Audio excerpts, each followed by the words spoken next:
keris sabu inten tapi lognya 9. Nah, terkadang ada beberapa surat keterangan, baik dari surat keterangan saya ataupun surat keterangan sertifikat saya atau surat keterangan di daerah-daerah lain, baik museum dan lain sebagainya.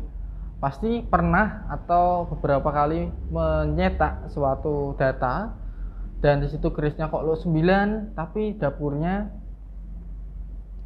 masuk dari dapurnya masuk dalam kategori sabu inten, sedangkan sabu inten sendiri lognya 11. Nah, ini biasanya ada suatu sejarah yang diceritakan oleh si pemilik sebelumnya, yang mana log 2-nya itu aus.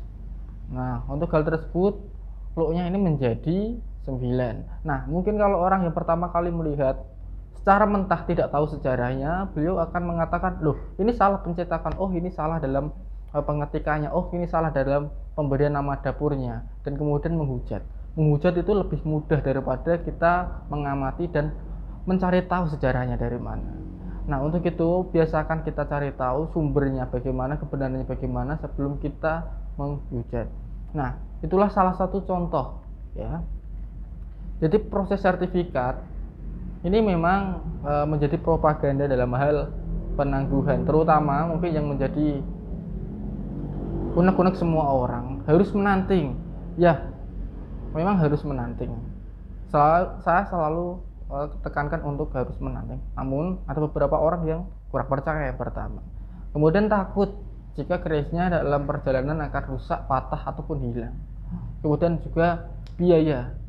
Takut jika biayanya bengkak, ongkos kirimnya terlalu mahal, bolak-balik kirim dan sebagainya. Sedangkan biaya sertifikatnya nggak seberapa. Nah, oleh karenanya kebanyakan orang akan memutuskan untuk menyertifikatkan hanya mengirim foto. Nah, ini sebenarnya dulu berawal tidak dari ide saya. Ini ide atas usulan bersama untuk memudahkan dari meminimalisir harga, biaya, dan keamanan dari pusaka tersebut ya. Maka itulah terciptalah sertifikat keris secara online atau bisa mengirimkan foto saja. Nah, foto yang dikirimkan tidak hanya sekedar 1 atau 2 foto, tapi foto detail. Syukur-syukur ada video yang menyeluruh. Nah, karena barangnya tidak sampai di sini, tidak dikirimkan, maka kita juga butuh data terkait panjang bilah, panjang besi, dan berat.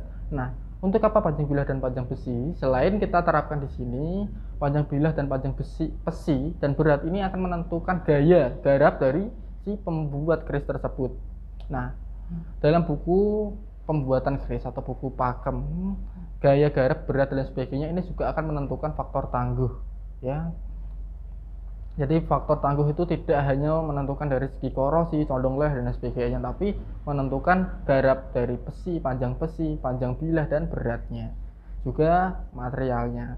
Nah, di dalam komunitas itu semua sudah lengkap, ada tim metalurgi dan lain sebagainya. Namun hal ini akan tidak jauh pecah jika keris yang disertifikatkan keris yang memang ada ceritanya sendiri, yang mana seperti saya jelaskan di awal, sehingga akan menjadi propaganda atau menjadi polemik bagi semuanya yang hanya melihat di awal dan tidak tahu sejarahnya. Nah, semoga bermanfaat dari kisah yang saya sampaikan.